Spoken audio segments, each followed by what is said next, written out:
The world is a global village. And that's because information travels beyond boundaries. And on This Morning on ITV, we guarantee unbiased analysis on topical issues that will educate you, entertain you. So join us. Join us. Join us. Join us. Join us. Join us. Every Sunday to Thursday, 7 a.m. to 10 a.m. on your ultimate news and current affairs program on television. This morning on ITV TMI. Join us. Thank you everyone for staying with us on TMI this promising Thursday. Let's get to it, everyone. I'm joined by three gentlemen on set this morning to help create context and give insights as far as this discussion in front of us is concerned. I'll begin from my very far left, Honorable Garise Idubo, politician and public affairs commentator, is joining us this morning on the program. We appreciate you coming. Thank you very much. Glad to be here. And next to him is Barrister Peter Ejofo, is a legal practitioner. Thank you for also coming on the program. Thank you very much. I have Felix Osareme as well. He's a lecturer at the Department of International Studies and Diplomacy, University of Benin. We also appreciate you. Good morning. Viewers at home, good morning. I'd love to begin with you, Felix. Nigeria has seen so much in terms of political developments in the last 20 years, but it will appear every election cycle comes with its own, as it were, Pandora's box. Bayelsa is in the news every other day. I mean, it's been like that for a couple of weeks right now. What exactly are we learning from all of these developments coming out of Bayelsa State? Well, we do have a lot to learn. We are also learning a lot at the moment. A society that is given to things being done the wrong way, and that will also expect results from things results that are at variance with the processes, will continue to manifest the kind of situation we are seeing developing in Bayelsa and in other states that are in this country, especially in the political arena. Okay. And politics cannot be divorced from our daily existence. So we therefore see this kind of things happening because that is our present construction. And if I get a bit futuristic, I will tell you that this is part of the process of evolution in our democratic development. Unfortunately, the pace is not progressive enough. That is why it is looking a bit scary. But interestingly, it is not supposed to be that way. One would expect that since 1999 that we return to democratic governance, the pace of democratic development should have gone beyond the present mundane manifestation that we are still seeing in our politicking, where you find political somersaults happening. They will look for judicial validation. We get judgments from places as high and sacred as the Supreme Court begin to even contest such judgments. It means therefore that our level of political education is very low, and the political consciousness and awareness of both the public and the political class is very far from the reality of democratic development. Because we should begin to ask ourselves, this is 2020, and in 2020 we hear of somebody having 5 identities, and this will again take us back to the argument that came up from the US government not long ago, which led to the suspension of issuance of immigrant visas to Nigerians, that they cannot exactly say who is what at a particular point in time. You find someone, you will say today I am John Jones, tomorrow I'm John Johnson, the next tomorrow you will say I'm John James. That all of them has John in it, so they are one person. At a point you begin to say, no, which exact one are you? If I want to identify you properly, I will start from your primary school. Right. Did you attend primary school? Where did you attend primary school? We begin to build your identity because it is something that can develop over time. But in Nigeria, you can appear from nowhere and become somebody sometime. So it's scary, but it is also very dangerous for us. That is why we should begin to ask that our documentation processes should be properly streamlined. We should develop good information database and proper database management and security, such that if you are John James today, 40 years' time, it should be John James.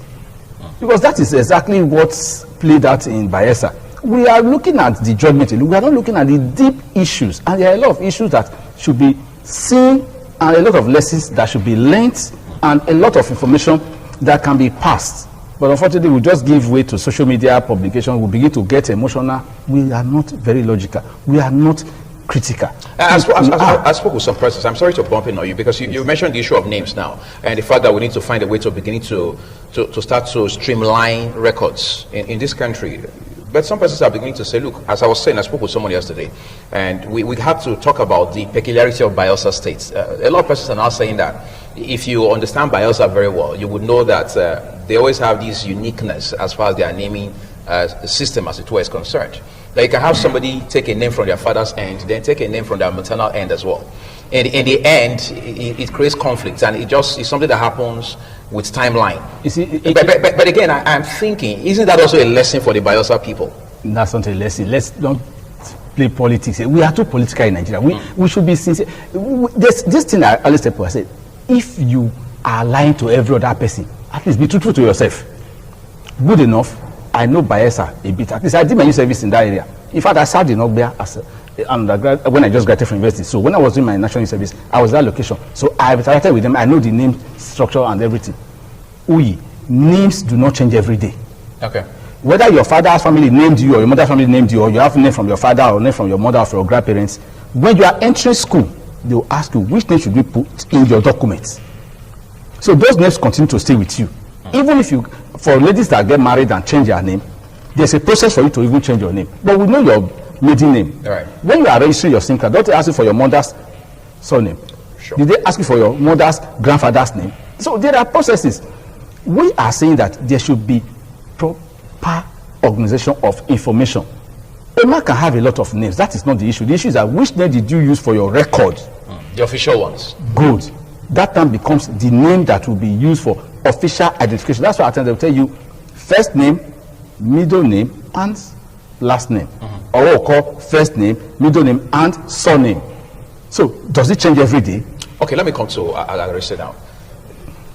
When you have this kind of conversation, you realize that there's a whole lot of arguments about authenticity or otherwise of credentials. Authenticity of credentials has always been an issue in this country. I mean, somebody has won an election, for example, into an office as a governor. A few months or a few years down the line, you see allegations coming up and saying this person actually didn't have so-and-so results that they claimed they had when they were aspiring for that office. Along that line recently, INEC is saying that Nigerians should make sure that the candidates that they are supporting have authentic credentials. Are we not supposed to have an institutional approach to this issue of vetting credentials instead of having to be, having this back and forth about whether or not someone has authentic documents? For me, I agree with INEC. INEC is not supposed to tell you whether the man has a fixed certificate or not. So whose place is it? The Education Ministry. It's not INEC. INEC has no business with vetting a certificate. If you present a certificate to INEC, INEC is not an educational institution. So they don't have any business. So they accept as presented? Of course, yes. Even the party may not even also have. The party can do the search, not INEC now. Okay. The party can say, because at the end of the day, if anything happens to that candidate, it rubs off on their credibility. So the party can ask, okay, fine. Agarese says he holds a master's degree from the University of Kaku. Whatever that means. Yes. Then it is your business. Yeah. So as to safeguard yourself to ask the university, please, Agarese came to this institution, true or false? And they say, no, we don't know him. Then it's your business. You are the one to clear all of that. INEC has no business. They can be absolved of that. For me, if anybody thinks INEC should have done that, totally wrong. Even the party, the person who is presenting these bogus certificates should also have, like I said, be true to yourself. And there is even no reason for which you produce or present those certificates. The electoral system is so nice that it has set a minimum standard. You don't need to bring a maximum standard. If they say to you, to become XYZ, you need XYZ baseline. Why not choose the baseline? Choose the baseline and go ahead. But you see, the system is such that, when you sit down in a committee of friends, the man says he holds a master's degree, the other one says he holds a PhD, and you don't even have any of those. And you start to feel some degree of inferiority. And you now say to yourself, come on, why wouldn't I also say to myself, I have a master's degree? Then you start to fake. But again, the Minister of Education should be the one to properly say, let us look at these certificates and prove them. But having said all of this, I like to think like this, like he said, about name structure. The name that you are given by your father's family, your mother's family, they can't all be names. Like in Benin, for instance, if you want to name a child, everybody can give 1 million names, but you pick the one that you want to answer, you want your child to answer. Because on the day of naming, you will say, okay, I name him John. You put your money, I name him James, I name him this. So are you not going to say to us that at different points, you now pick one of those names? No, you must pick one that will be your name eventually. I sympathize with Leon because his ticket was torn. So they tore his ticket, and to my mind, it's just suffering from somebody's mistakes. But again, it also teach a candidate a lesson. So if you think you are clean, make sure that the person you want to write the same, you want to write on the same ticket with, also has, a clean slate, so that none will rub in on each other. So I just believe that this country, we are getting to a point where we all will know that credentials are important, but don't fake credentials.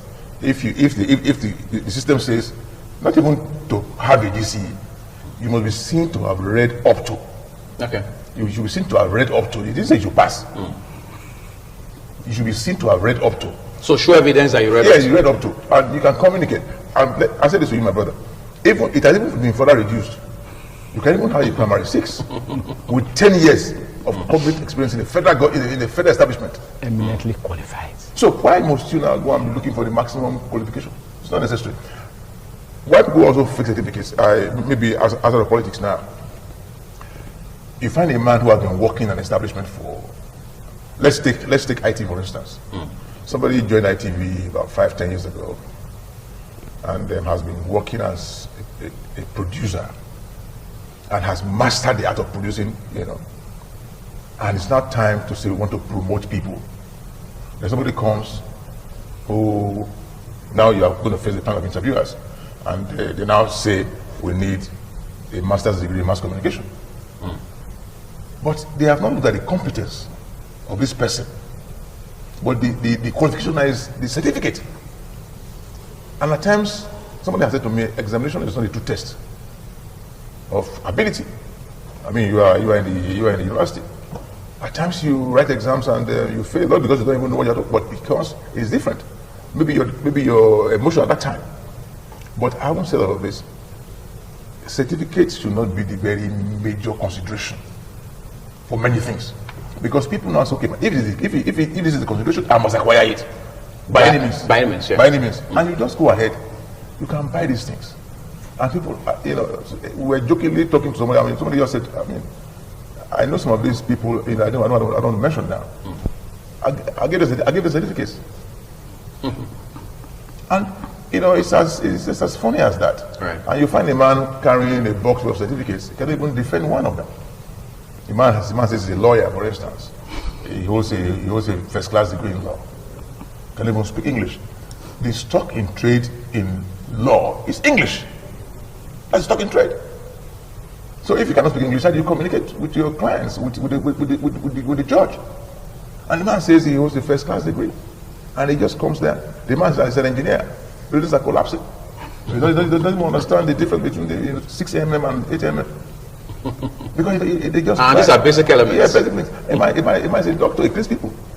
So these are because people just acquire certificates, and then we can't even. So are you saying that to say we're dealing with more than politics, but it's systemic issues? That you can certification. America has gone beyond certificates now. Okay. So where are they now? Now they look at you. This is the job. Come and do it. Hands on. Yes. They don't want to know whether you acquire a certificate from University of Benin or University of Donga. This is the job for which we want to employ you. Oh yeah? And you go ahead. If you can do it well, of course, yes, just go ahead and then engage people. I'd love to talk to a lawyer at this point. Yes. Barrister Joffa, when you look at all of these issues now, you realize that the judgment of the Supreme Court is really the thrust of the discussion we're having, whether you like it or not.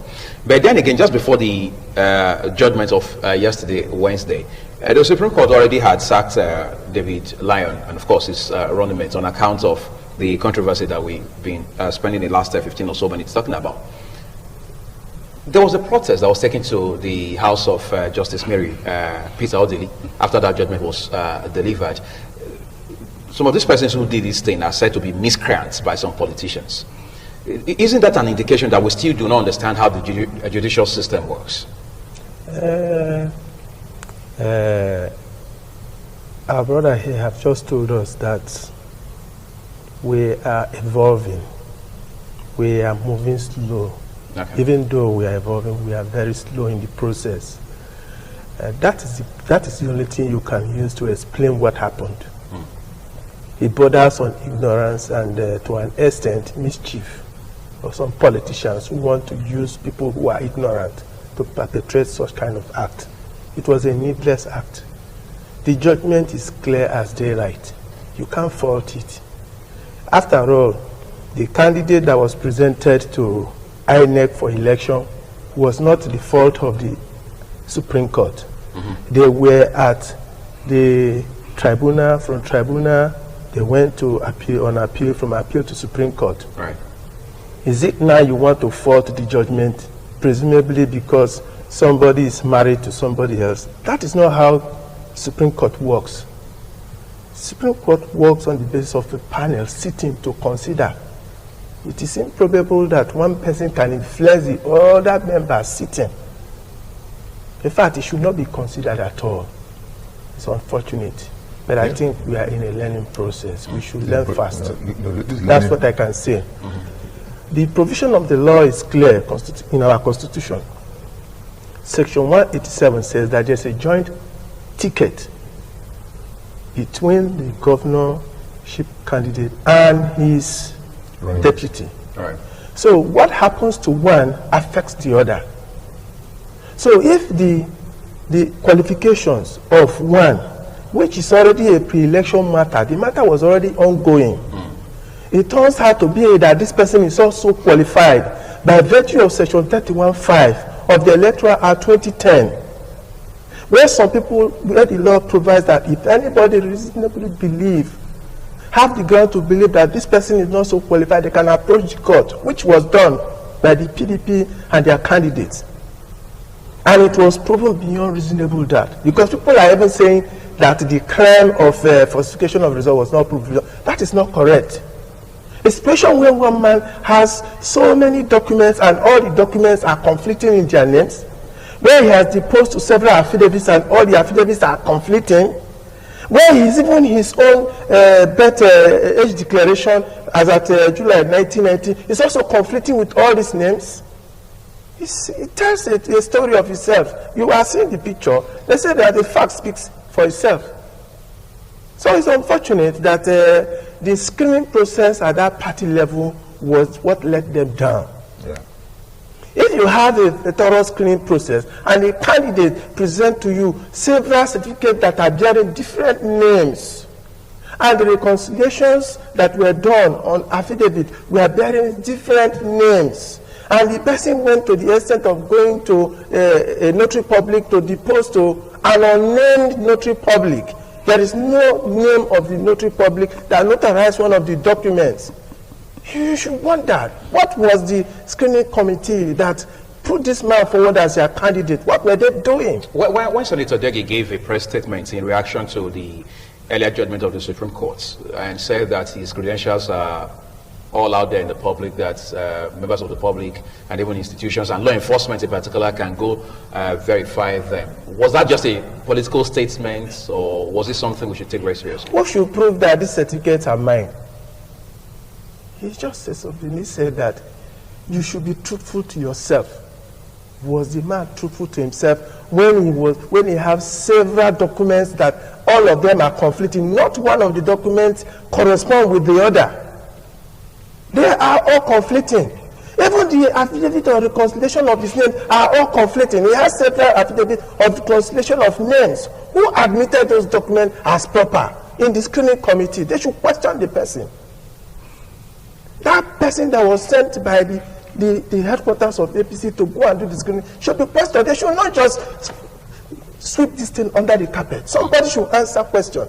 In fact, the chairman should query the person. If he deserves suspension, they should suspend him. They should penalize him so that it will serve as deterrent to others who will go and screen other nominees who want to go for election, so that they don't embarrass the party. In fact, they should be apologizing to the Supreme Court. Let me ask you one final question now, before I move on to Agarese. Some persons have now said that Degi is currently a member of the Senate. There is a serving senator, and as such, he should be recalled on account of the fact that these documents cannot be reconciled. But the Senate is saying they do not have the powers to yes, they don't. To do that. They don't. What does the law say? They don't have the powers. In other claims where we do things properly, in fact, he shouldn't even stay beyond 1 day in the Senate. Law, no law. Without being told he should even resign on his own. He should even be fearing that they will prosecute him for this, for what has happened. Perjury. He has actually tarnished his own image, his own character. Yeah. Like we just had here, the process of proving that you are also qualified to stand for the election has been simplified by virtue of the case between Atiku Abubakar against Buhari 2019. All you simply have to do is to depose to an affidavit that you read up to so and so level by virtue of Section 177 of the Constitution of the Federal Republic of Nigeria, 1999, as amended. That's all you need to do. So some people want to go to town and prove, some bring Chicago certificate or bring Toronto certificate, and what do you need them for? When you just need the minimum just to pass.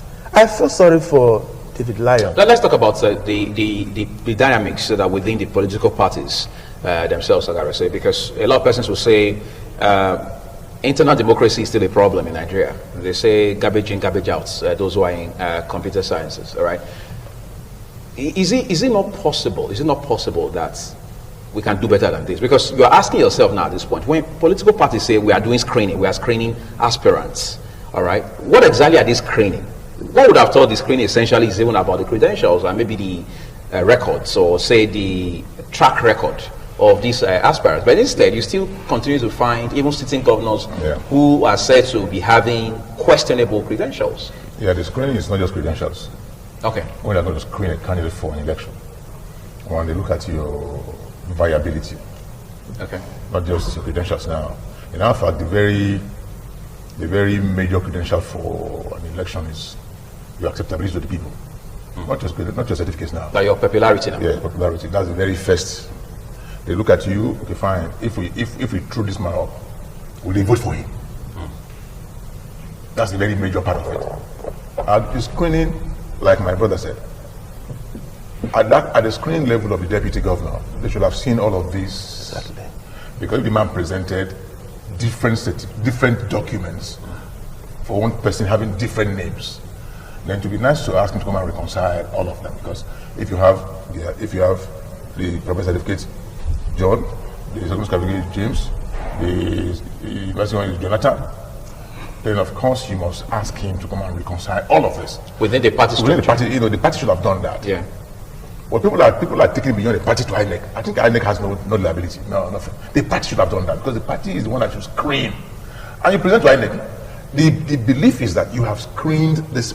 You are not presenting. INEC has no business. INEC will display the names of the persons. So the public can go and say, okay, fine, this one, no. But INEC will not be re-screening to say, go and bring it. No, INEC is the party from the. I mean, this is a very. If not for the fact that this man has different documents, the party could have been absorbed if the man had one document which was fake, but this one has different documents that were fake. Then that's where the party must be held liable for this situation, because they should have seen all the documents that they don't relate. They don't relate. So for me, I think parties should go beyond. Most times, I say this to you. You mentioned that the man is still in the Senate. Yes, in the Senate. And the Senate has said we can't do anything. There's a process for what we should do. Either you recall him or the man dies, or the court says we don't want him. But the Senate cannot just say you go away. But he made a point. In a normal situation, the man should just go and resign. So ours is not normal, apparently. Absolutely abnormal. Our democracy is also fake. You know, so the man should just have said, gentlemen, like the way Buhari did. Okay, the way the speaker, former speaker did. He apologized to Nigeria. And stepped aside. Yes, he said, please, it was my zeal to serve Nigeria that made me do what I did. He apologized. And for this reason, gentlemen, and he apologized to his family and to his friends. And he resigned and left. So very honestly, this man should just go honorably and say, gentlemen, I'm sorry. Even though I claim that they are my certificates, but because of the irreconcilable nature of the documents, I only want to resign. And he goes home. But if he wants to be pushed out of the place, that would be unfortunate, because I know there will be a matter arising from this situation. Okay. People will start to throw up various arguments, and some could be very embarrassing, and that may not be too nice. Simply put, the man should just say to his people, I apologize, I withdraw, and I apologize to Leon. Exactly. For dragging him into this because mess. Less than 24 hours to swearing in. The man has been there. The children have been saying my father will be governor. The wife has been saying I'm going to be first lady. The man has been saying, okay, when I become governor, I'm going to appoint Agarese as commissioner. I'm going to appoint and all of a sudden, because of one stupid person. No, you can't call him stupid. He may have made mistakes, but we can't say stupid. Please, you have to take that back. Okay, I apologize for. But thank you. There's one person who I don't know what he is now, but now you dragged everybody down. The party, including the party, dragged everybody down. Drag the system down. Now you have slowed the system.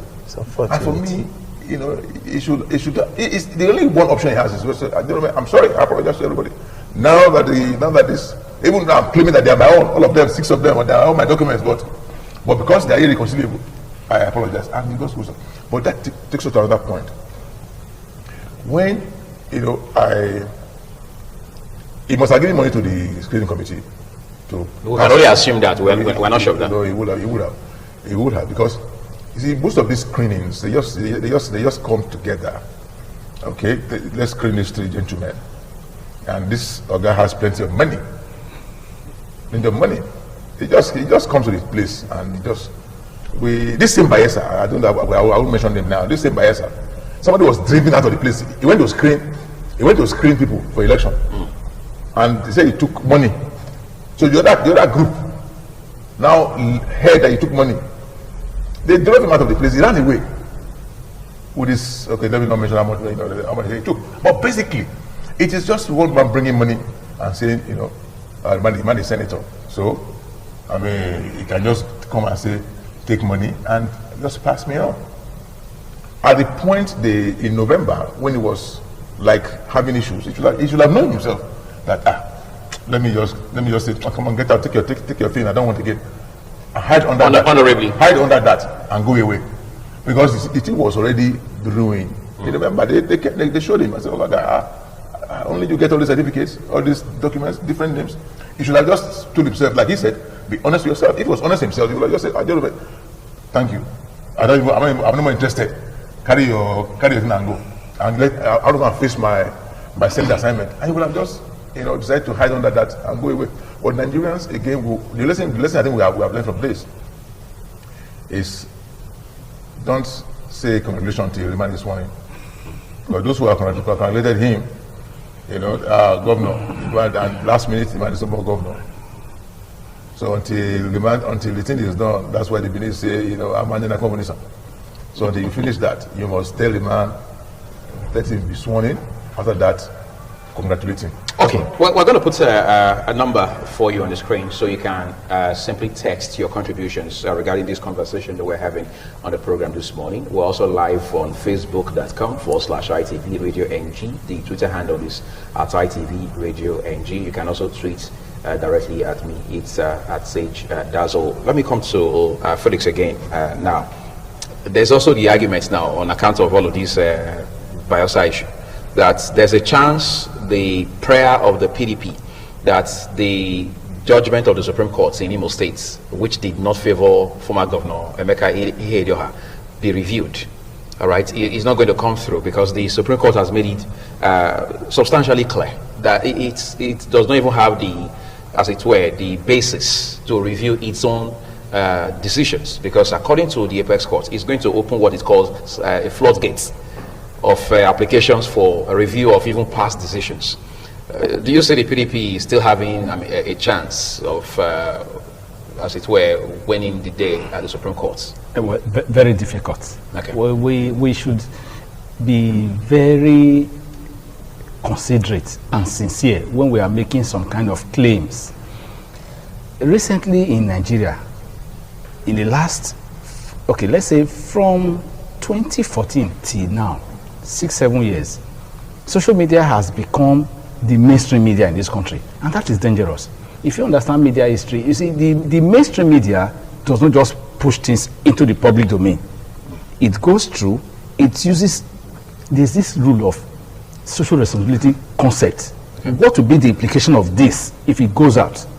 You must, that's why we have editorial board, we have board of editors, we have people that go through news, not as if they hide information, but they have to make sure that it is something that the majority of people can understand when it is put out there. Now, the former National Security Advisor to Carter in US, Zbigniew, his name is very difficult, Polish-American citizen, he once said that the time is coming in this world that people will no longer think for themselves, they want people that will think for them. That's happening in Nigeria already. So in Nigeria today, we see social media giving us, because it's just direct to your bedroom, direct to your phone, anything you see, as soon as you see it, you repost. People don't take time to read and understand. And one of the deficiencies we have in Nigeria today is that people do not understand. So the fact that I can talk doesn't mean I'm saying something sensible. But I have to say something sensible for my speech to be reasonable.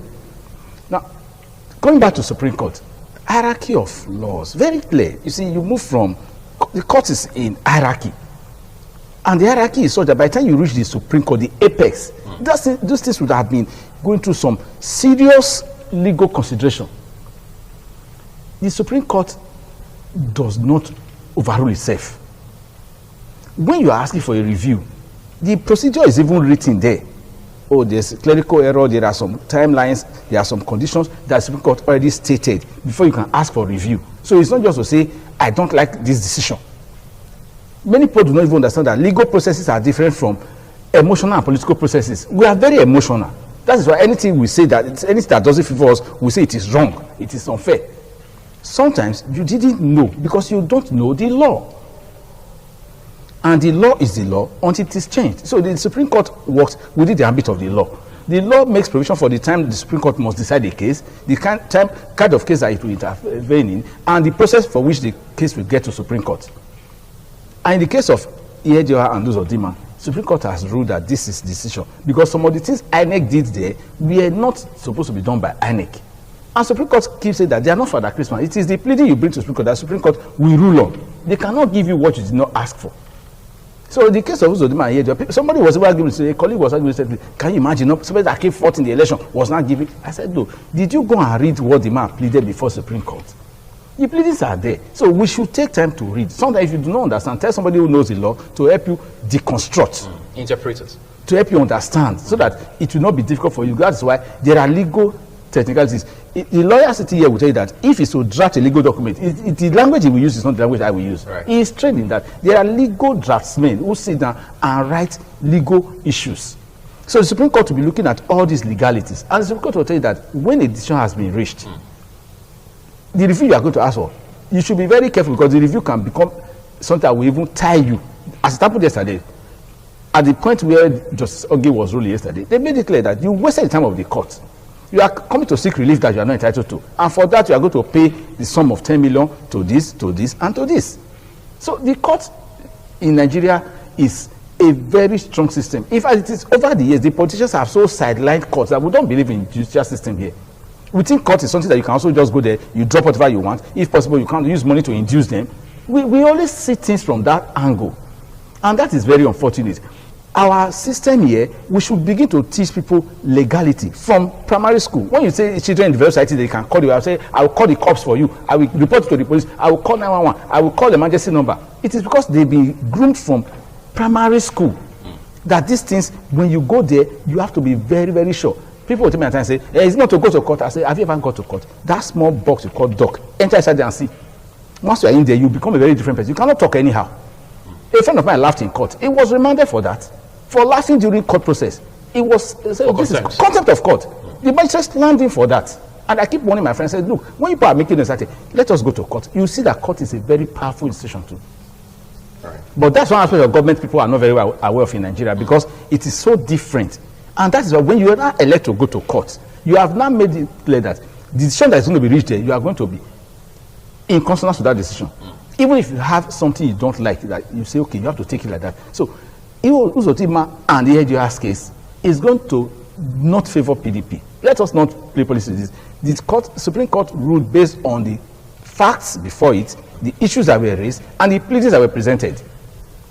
If you ask for review, of course, there is a technical point that all of us will see. Will say, oh, the total number of accredited voters will now be more than the total votes now given to APC, to Uzodinma in the final ruling would now exceed the total number of accredited voters because of the kind of situation. Yes, there could be that technical flaw.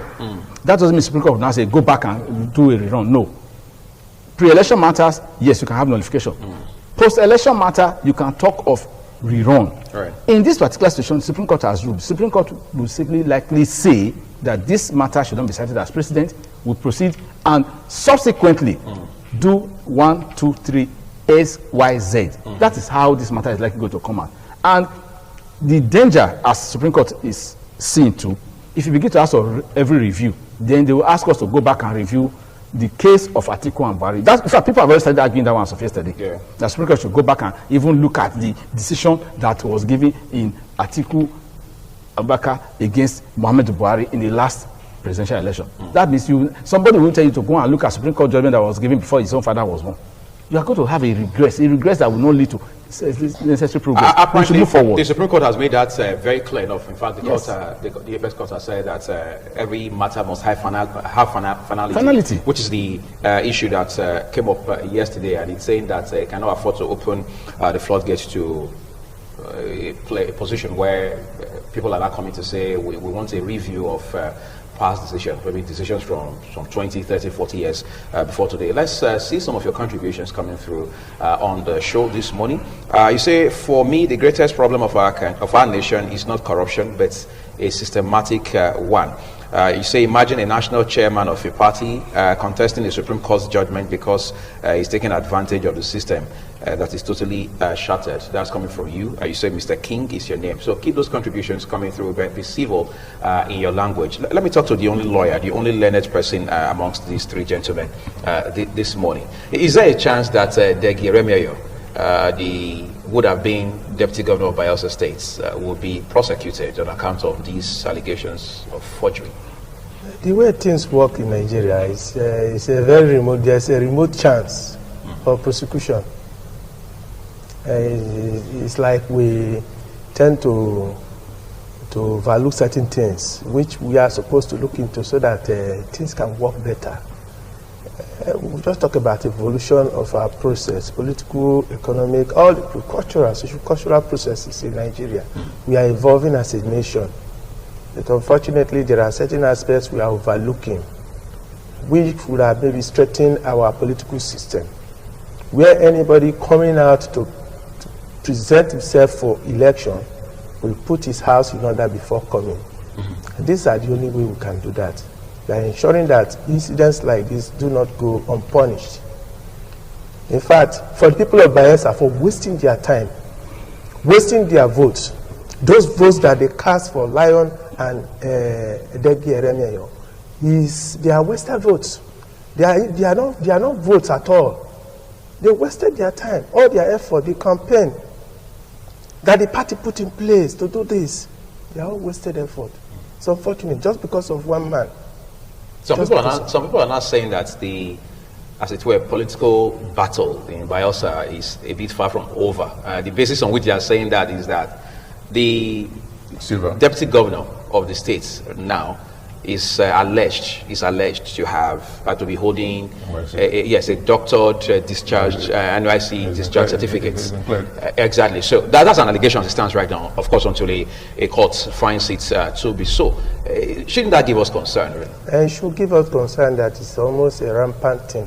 I think nearly many of us are guilty of these mistakes. Some were done by us, some were done by our parents, some were done by institutions.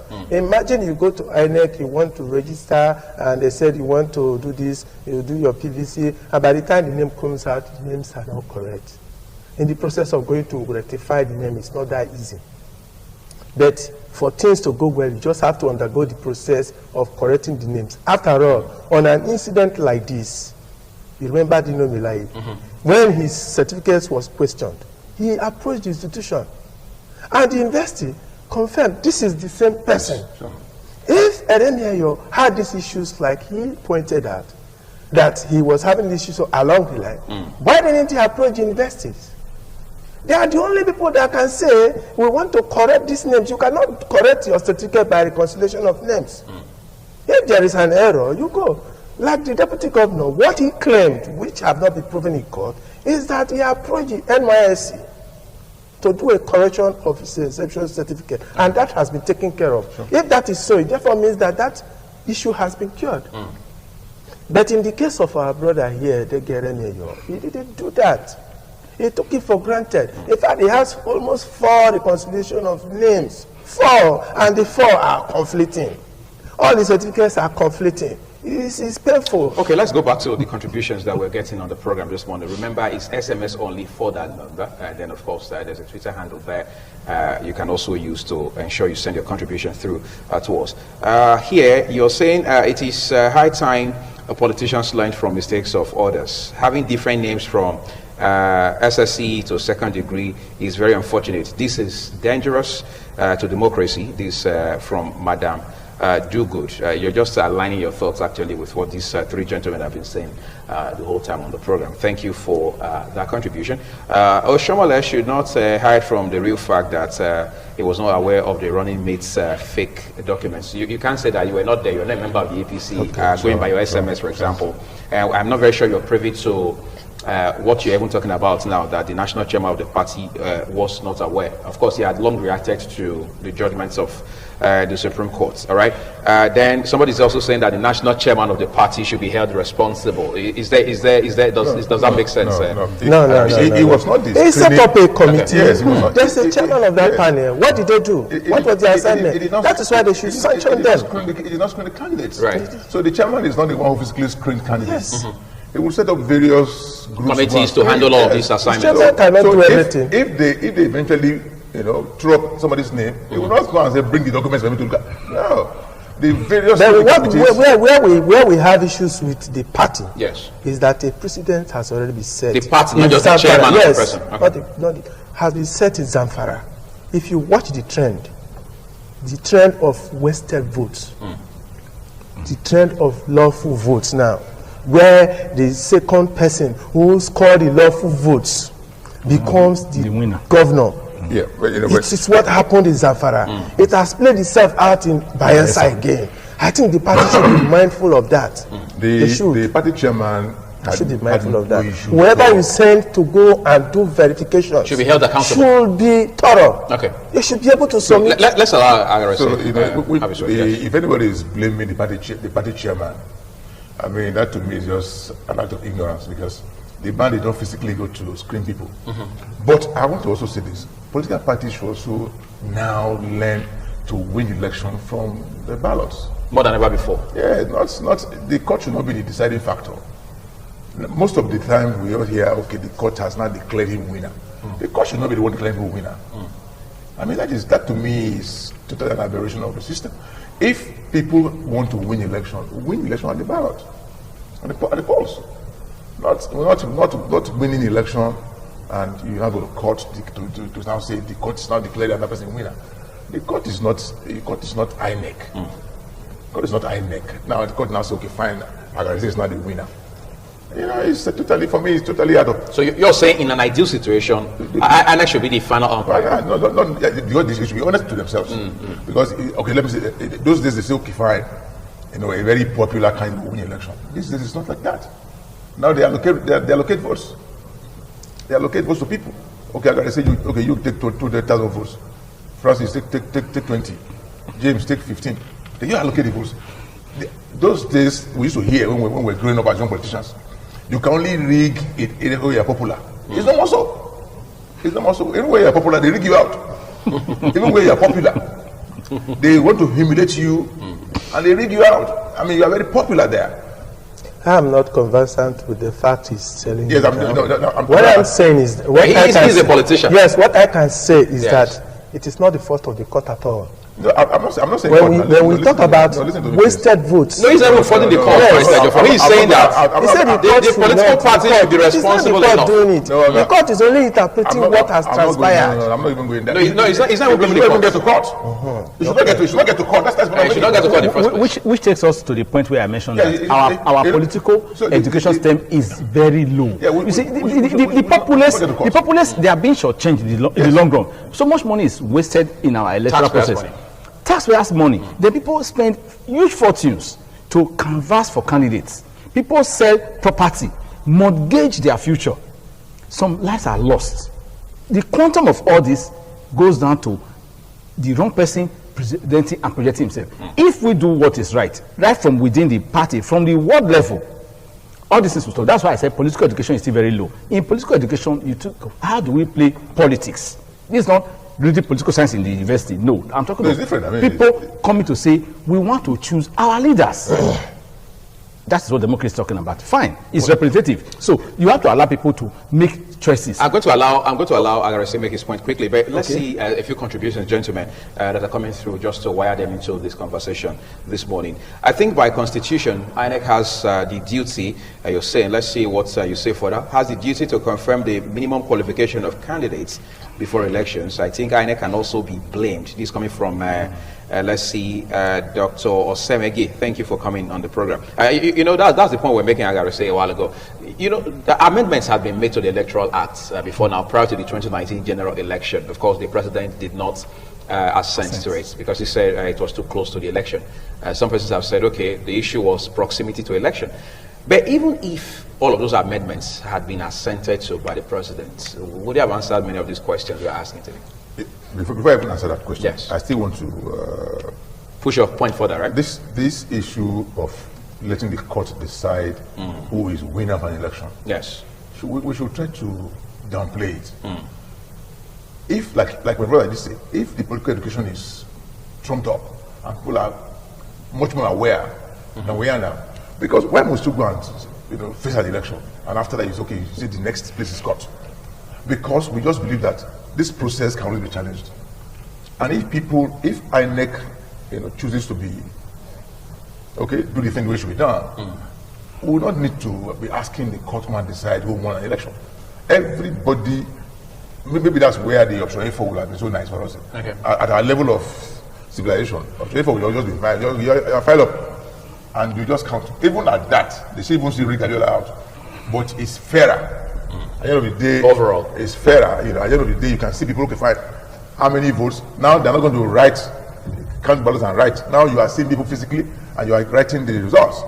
But having said all of this, we must try to go out of the system where court determines the winner of an election. Whether it's Supreme Court or tribunal or whatever. If the president assented to these other things, it would have checked some of these things. Okay. And people were saying, okay, fine. They were going to take advantage of the loopholes like this. But even at that, let us even put that behind us. Now we have the election coming up in Edo State in 2020. Are we ready? The polity is getting overheated.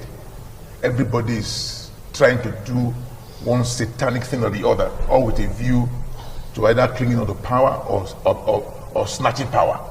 So very honestly, I think we should appeal to the players not to overheat the polity. Because the way it is now, people are getting much more afraid.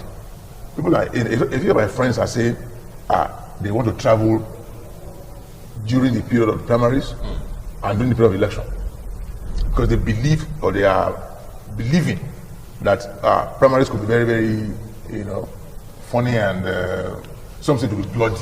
Why should it be bloody? You want to bring yourself for an election. Why must you kill people to prove your point? If you think you are what people support, yes, just go ahead. Okay. Don't prove it. Don't kill people to get your way through. Let's begin to tie it up now, gentlemen. I'm Enaso Felix Udu. You say honestly you want to second the issue raised by Mr. Felix Osareme that our problem in this country is that we are too emotional in dealing with sensitive issues. You say if it favors you, it's correct. If it doesn't favor you, it is evil. Then we have a few more contributions coming through on the program. You say you don't support the man's the man wearing a cap that. It's not the fault of the courts. If the courts adjudicate, so be it. Christopher Elijah Mohammed, well, it's your opinion. We respect it. Good morning, you say. Please, I want to know what the law says on the party feeding unqualified candidates. This is from endurance. I think Ejiofor should make a point on that. That is the plank of PDP and his candidates' argument. Section 35(1). Section 31, subsection 5 of the Electoral Act 2010. If anybody has reasonable grounds to believe that a candidate is not qualified to present himself for election, he can approach the court for redress. Okay. And that is what PDP did. Okay, I think that answers that. And if you go further, you say, what would maybe Edegieremia, your APC and Lion, what would they have done to remedy the situation? Just comply with Section 177 of the Constitution. Deposed to an affidavit that I have read up to this point. This is what I have read. You submit. By virtue of the decision in Atiku Abubakar against Muhammadu Buhari, that suffices. But now we want to go to town with our certificates and fly in different colors. Unfortunately, you know how it goes. Men cannot fly without plane. Okay. Let's say I can fly. No. Okay. I'm not about witchcraft. No. That I don't know. Let's see a few more contributions, gentlemen, as we begin to bring this discussion home. Now that the Supreme Court has ruled, finally, the APC chairman can approach. Okay, that's nasty. You can't be making such a contribution on a show like this. You're getting it personal. I would say be civil in language. The judge herself said it's only God that can change. He said so. Yeah, exactly. But somebody was recommending something nasty here, though. Bright, a woman say from Lagos, says fake certificates has its headquarters in Lagos at Oluwole. He said majority of the people today in the southwest got their certificates from there. You say it is not new. Okay, you say you have seen it. We haven't. Then you say, good morning. Please, I want to know, you already talked about that, and Barrister Ejiofor answered you. I said, good morning, all the people who produce fake documents should be prosecuted because it's forgery. This is coming from Freedom. We already heard that from a lawyer here on the program. He said the national chairman of APC won